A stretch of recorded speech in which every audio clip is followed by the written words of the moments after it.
ආයුබෝවන් කියලා පිළිගන්නවා හැම දරුවෙක්ම උඟ කාලයකට පස්සේ. ඉතින් අද කතා කරන්න හදන්නේ ඔයගොල්ලන්ට ටිකක් පැටලෙන වැදගත් මාතෘකාවක් සම්බන්ධයෙන් පුතේ. වැඩි කතා නැතුව අපි ඉක්මනට යමු අද කතා කරන්න හදන මාතෘකාවට. හොඳයි. අද ඔයාලගේ කතා කරන්නේ මම බොහොම ලේසි පාඩමක්. පාඩම කූපෝ භූසා කුඩා පොදු ගුණාකාරය සහ මහා පොදු සාධකය. හරි. පෙළක් කට්ටිය ඔක පටල ගන්නවා මහා පොදු ගුණාකාරය කියලා. මහා පොදු ගුණාකාරය කියලා එකක් නැහැ. කුඩා පොදු ගුණාකාරයයි මහා පොදු සාධකයයි. රයිට්. වැඩි වෙලා නැතුව යමු ඉක්මනට අපි පාඩම. රයිට්. මේ පාඩම් දෙක ඕගොල්ලෝ මීට කලින් බොහොම පුංචි විදිහට කරගන්න. 2 සහ 3. සර් ටිකක් ගිර වගේ ඉක්මනට කියවගෙන යනවා මේ ටික විතරයි. 2 සහ 3 කුඩා පොදු ගුණාකාර ගන්න ගුරුත්ව ඔයගොල්ලෝ ඉගෙන ගත්තේ 2 4 6 8 blah blah blah 3 6 9 blah blah blah පොදුවේ ඉන්න චූටි වටින අපි කුඩා පොදු ගුණාකාරය හරි විදිහට ඉගෙන ගත්තා. හරි. ඕකට දැන් අපි කලින් ඉගෙන ගත්තේ ඇත්තටම නේද? හැබැයි දැන් ඉතින් ටිකක් ලොකු වෙන්නේ ඕම එකෙන් දැන් හොයන්න බෑ. අපි උඩට ලේසි ක්‍රමයක් තියෙනවා. ඒකට පුතේ මම ඔයාලට කියලා දෙනවා ප්‍රථමක සංඛ්‍යා ගැන මුලින්ම. මොකද ප්‍රථමක සංඛ්‍යා බලමු කවුද කියලා. රයිට්. ප්‍රථමක සංඛ්‍යා. ඔන්න උඩ දාගන්න ප්‍රථමක සංඛ්‍යා ගැන. ප්‍රථමක සංඛ්‍යා. කවුද මේ ප්‍රථමක සංඛ්‍යා? හරි ලේසි. ඔකට මෙහෙම එකිනෙකට වෙනස් සාධක දෙකක් පමණක් ඇති සංඛ්‍යා ප්‍රථමක සංඛ්‍යා. පාර වැඩි වගේ. සිම්පල් ගන්න මෙහෙම. එකෙන් බෙදෙනවා සහ එයාගෙන් බෙදෙනවා. එකෙන් සහ එම සංඛ්‍යාවෙන් පමණක් බෙදෙන සංඛ්‍යා ප්‍රථමක සංඛ්‍යා. උදාහරණ විදියට 2 එක ගන්න හැබැයි හරි එක ගන්න හැබැයි එකෙන් පටන් ගන්න 2 දෙකෙන් මොයි එකෙන් විතරයි 3 තුනෙන් විතරයි නේ එකෙන් කොහොමද බෙදෙන්නේ නැති යාගෙන් විතරක් බෙදෙන්න 4 ගන්න බෑ මොකද 4 දෙකෙන් බෙදෙනවා 5 පුළුවන් 6 බෑ 3ෙන් දෙකෙන් බෙදෙනවා 7 8 4ෙන් දෙකෙන් බෑ බෙදෙනවනේ 9 පෙළක් කටියා 9 පුළුවන් 9 බෑ ඇයි බැරි 9 තුනෙන් බෙදෙනවා රයිට් 10 11 පුළුවන් ඔන්න ඔහොම සංඛ්‍යාවන්ටම ගොඩාක් කියන්නේ නැහැ ඔන්න ඔයගේ පුතේ යාගෙම විතරක් බෙදෙන සංඛ්‍යාවන්ට අපි කියනවා ප්‍රථමක සංඛ්‍යා කියලා දැන් වැඩි හරි ලේසි මේක ඔයා දන්නවා නම් කුඩා පොදු ගුණාකාරය කියන්නේ නිකන් වතුර එකක් බොනවා වගේ ඒ තරම් ලේසි හරි බලමු එහෙනම් මේ කුඩා පොදු ගුණාකාරය ගන්නේ කොහොමද කියලා. ඔන්න ප්‍රථමක සංඛ්‍යා ටික ඔළුවට දාගත්තා. ප්‍රථමක සංඛ්‍යා කියන්නේ එකෙන් සහ එම සංඛ්‍යාවෙන් පමණක් බෙදෙන සංඛ්‍යා. හරි? එතකොට දැන් කවුද මේ කුඩා පොදු ගුණාකාරය? මේ ටික ඔළුවට තියාගන්න. අපි ගමු කුඩා පොදු ගුණාකාරය. ඕකට අපි එකින් කියනවා කූපෝ කියලා. කුඩා පොදු ගුණාකාරය. හරි. පුතේ ගුණාකාර වලින් කුඩාවටම තියෙන පොදුවේ ඉන්න කෙනාට තමයි අපි කුඩා පොදු ගුණාකාරය කියන්නේ. ගණිතේ නිර්වචන පාඩම් කරන්න අවශ්‍ය නැහැ. ගුණාකාර දෙක ගත්තාම චූටිම කෙනාට අපි කියනවා කුඩා පොදු ගුණාකාරය. දැන් මහා පොදු ගුණාකාරය හොයන්න බැරියේ. මහා පොදු කියවම පුතේ ගුණාකාර වල අවසානයේ අනන්තයෙන්. ඒ කියන්නේ අවසානයක් නැහැ. ඉතින් ඒක මහා කෙනා හොයන්න පුළුවන්ද බෑ. හරි. අනේ හින්දා අපිට කුඩා පොදු ගුණාකාරය විතරයි හොයන්න පුළුවන් වෙන්නේ. එහෙනම් මේ කුඩා පොදු ගුණාකාරය හොයන ගණන් කීපයක් මම කියලා දෙනවා හොඳින් අහගන්න. හරි? රයිට්. මුලින්ම අපි ගමු පළවෙනි ගණන 6 8 කුඩා පොදු ගුණාකාරය. සොයන්න. හරි. ඔන්න ඔහොම අපිට ප්‍රශ්නයක් දෙනවා. 6 සහ 8 කුඩා පොදු ගුණාකාරය හොයන්න කියනවා. කොහොමද 6 8 කුඩා පොදු ගුණාකාරය හොයන්නේ? ඊසි. බලන්න. දැන් ප්‍රථම සංඛ්‍යා ගැන මොනවද? පුතේ වල පැත්තකින් ලියාගෙන මෙහෙම 6යි 8යි. හරි? ලියාගෙන මේක අවසානයේ එකක් වෙනකම් බෙදාගෙන යන්න. කාගෙන්ද බෙදන්නේ ප්‍රථම සංඛ්‍යාව වලින්? හරි? ඒ කියන්නේ තාම තේරුම් නැහැ වැඩි වෙලා කට්ටිය නේද? බලමු. රයිට්. මේ කට්ටිය ඉන්නවනේ. ප්‍රථම සංඛ්‍යා. ඒගොල්ලෝ මේක බෙදන්න. බලන්න. දෙකෙන් බෙදන්න. 3යි මෙයා කීයද 4යි ඊට පස්සේ දෙකෙන් බෙදෙනවා කියපුවාට ආයෙත් ප්‍රථම සංඛ්‍යා දෙකෙන් බෙදන්න පුළුවන් 3 බෙදෙන්නේ නැහැ නේද ඔව් 4 බෙදෙනවනේ එහෙනම් බෙදමු. කුඩා පොදු ගුණාකාරයේ පුතේ එක්කෙනෙක් බෙදුනත් ඇති. එහෙනම් දෙකෙන් බෙදමු. 3 බෙදෙන්නේ නැහැ නේ. 1.5 දැන් දශම ලියන්න බෑ. එහෙනම් අපි 3 එහෙමම ලියනවා බෙදෙන්නේ නැත්නම්. 4ට 2යි right. ඊට පස්සේ ආයි දෙකේ. 3 බෙදෙන්නේ නැත්නම් ලිව්වා 1යි. මේ 2ට 2 වෙයියි. අවසානයේ 3 මම එකක් වෙනකන් සෙට් එකම එකක් වෙනකන් බෙදන්න ඕනේ. එහෙනම් බෙදා ගන්නවා 3න් 1යි කොහොමද 3න් බෙදුවේ? අයදිනා ප්‍රථම සංඛ්‍යාව වෙනවා. ඔන්න පුතේ අවසානයේ එකක් වෙනකන් බෙදුවා. දැන් හරි ලේසි. මේ දෙන්නගේ කුඩා පොදු ගුණාකාරය. පුතේ ඔයාලට දැන් ආපු ටික තියෙනවනේ. දැන් මේවා ගත්ත ටික තියෙනව නේද? ගත්ත ටික කියලා කියන්නේ මේ කට්ටිය. මෙන්න මේගොල්ලෝ ටික. ඊගොල්ලෝ ටික ගුණ කරලා ලියන්න. හරි. ඒ කියන්නේ 2 වැඩි කිරීම 2 වැඩි කිරීම 2 වැඩි කිරීම 3. මේ ටික ඔක්කොම ගුණ කරලා ලියන්න. දැන් ලේසි අක්කරය දන්නවනේ. 2 වරක් 2 4යි 4 වරක් 2 8යි 8 වරක් 3 24යි. ඕම් කුඩා පොදු ගුණාකාරය. ලේසි. හරි. right. එහෙනම් ඔන්න 6යි 8යි අපි කුඩා පොදු ගුණාකාරය හැවුවා. චුට්ටක් ඔලුවට දාගෙන කොහොමද කරන්නේ කියලා. මම ඊළඟට යනවා තව කෙනෙක්. අපි ඊළඟට යමු දෙකේ ප්‍රශ්න දෙකට 10යි 6යි 4යි කුඩා පොදු ගුණාකාරය සොයන්න. ඔයන්න නිකන් මොකද්ද සොයන්න. මේක කොහොමද ඉස්සෙල්ලා වගේම තමයි අයියෝ මාන ලේසි 10 6 4 ලියගත්තා. 10 6 4. දැන් ඉතින් බෙදාගෙන යනවා. කාගෙන් බෙදන්නේ? ප්‍රථම සංඛ්‍යා වලින් ඈ. හරි. ඔන්න බෙදුවා. පටන් ගත්තම බලන්න. මෙතනදී දෙකෙන් බෙදනවා. හරි. අයිතක් නෑ. ඒ 10 6 4 තුන් දෙනාම දෙකෙන් බෙදෙනවා. මේගොල්ලෝ බෙදනවා. 5යි බෙදෙන්න නැත්නම් එහෙම ලියන්න කිව්වා. 6 3යි 4 2යි. ඉවරයි. ඊළඟට 2 අයින් නැහිලා දෙකෙන් හරි 5 බෙදෙන්නේ ලිව්වා එහෙම 3 ආයෙම 2 දෙකට දෙකව 1යි right පල්ලෙහාට බෙදාගෙන යන්නේ අපි පහ ප්‍රථම සංඛ්‍යාව බෙදලා දැන් 3ෙන් බෙදන්න බැරි ඔයාලා බලන්න පිළිවෙල වුණ ගියට අවුලක් නෑ මම 5 බෙදලා නැහැ 5 ප්‍රථම සංඛ්‍යාව 5ට 1යි 3 බෙදෙන්නේ ඒ මොන ලියන්නේ 1 අවසානයේ 3ෙන් බෙදෙනවා 1යි 3 3 1යි ඕම් 1 දැන් ලේසි පුතේ කුඩා පොදු ගුණාකාරය ගන්න. කුඩා පොදු ගුණාකාරය. කොහොමද ගන්නේ? අර කිව්ව සෙට් එක වැඩි කරනවා. 2 වැඩි කිරීම 5 වැඩි කිරීම 3. ලේසිනේ. 2 වරක් 2 4යි. 4 වරක් 5 20යි. 20 වරක් 23 කියන්නේ. රුපියල් 20යි 60යි. එහෙනම් ඔන්න 10 6 4 කියන කෙනාගේ කුඩා පොදු ගුණාකාරය අපි දුන්නා. මං හිතන්නේ මෙහෙම කරනකොට ඔයගොල්ලෝ වැඩි අල්ලගත්තා. right. යමුනේ ගන්න ඉස්සරහට. දැන් තේරුණාද මං හිතන්නේ තේරෙන්න ඕනි. හරි. තාම නෑ වගේ. මහලු දෙයක් නෙමෙයි මේ ටිකෙන් මේක බෙදාගෙන යන්න තියෙන්නේ. බෙදෙන්නේ නැත්තම් පුතේ දැන් මේ බලන්න පහ තුනෙන් බෙදුන්නේ නැහැ එහෙම ලියුවා. එච්චරයි. ලේසි. right. ඔන්න මම තව එකයි කියලා දෙන්නේ.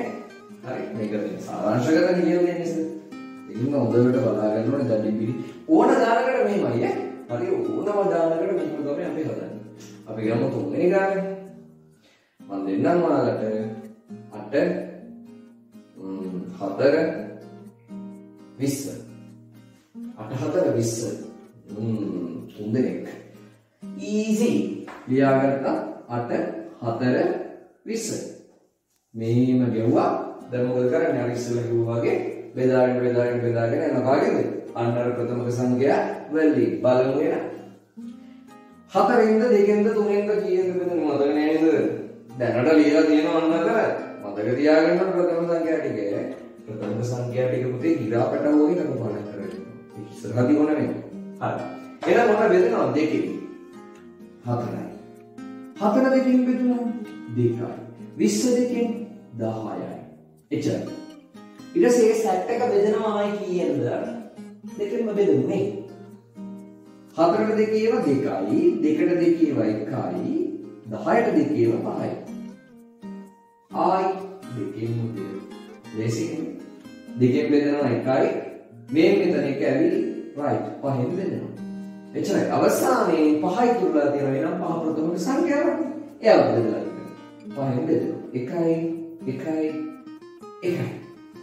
එහෙනම් පුතේ ඔන්න වැඩි කුඩා පොදු ගුණාකාරය 2 වැඩි කිරීම 2 වැඩි කිරීම 2 වැඩි කිරීම 5. වැඩි කරගමු. ඒවලත් එක 4යි 4වත් එක 8යි 8වත් කීයද? 40යි. එහෙනම් කුඩා පොදු ගුණාකාරයේදීද 40යි. පුතේ මෙච්චර ලොකු ගණන් ආවත් ඔච්චර තමයි. ඇති දෙයක් නෑ. තේරුණාද? ඔයගොල්ලෝ මෙච්චර ලොකු ගණන් දුන්නා මේ ක්‍රමයට තමයි හදන්නේ. හැබැයි මේ ටික මතක තියාගන්න ඕනේ. හරි? තේරුණාද? ඔයාගේ නම වගේ, ඔයාගේ දෙමාපියන්ගේ නම වගේ, ඔයාගේ ගෙදර ඇඩ්‍රස් එක වගේ බලපත් මම ඒකත් මතක නෑ නේද?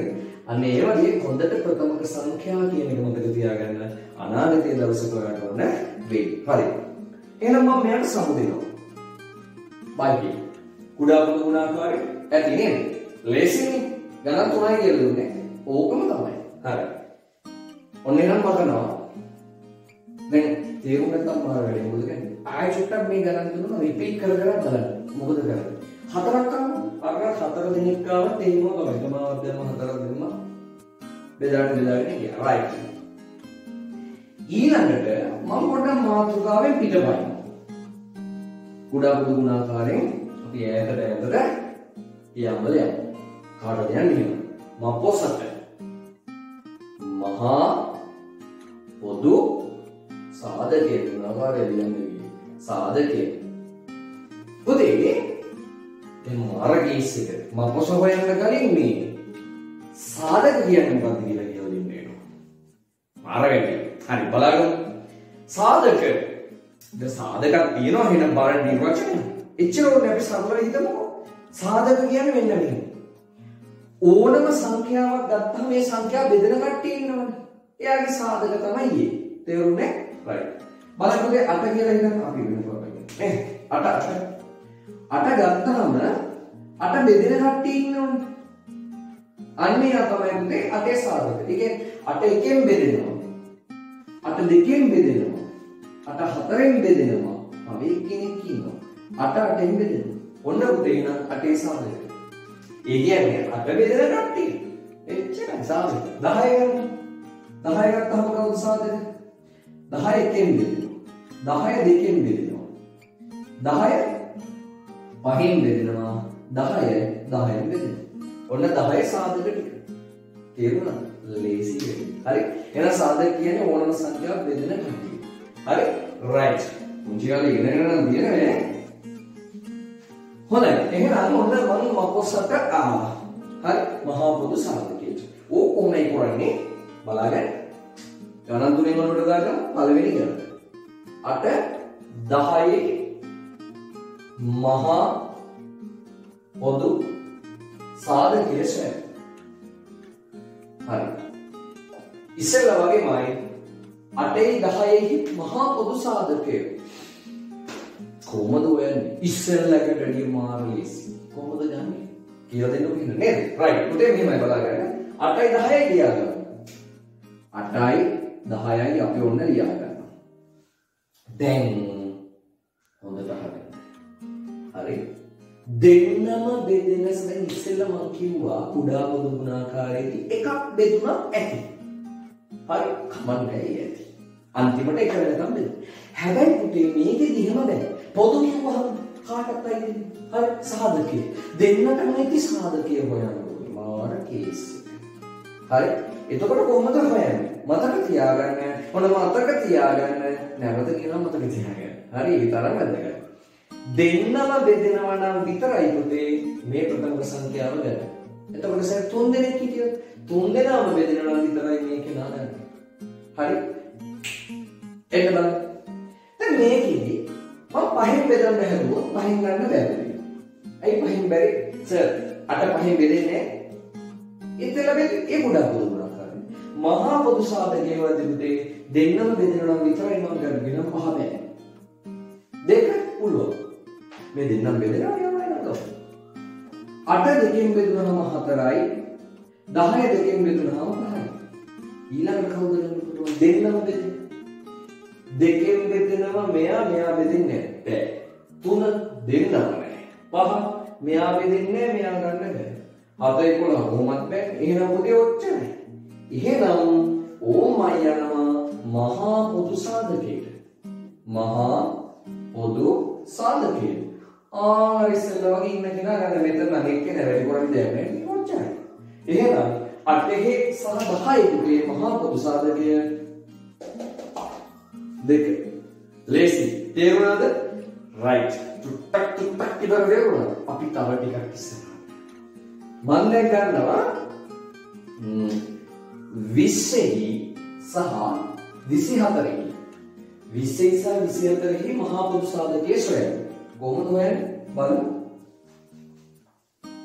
මොන බලා ගන්න ඕනේ? AC අපි ගමු 20 ගමා 24.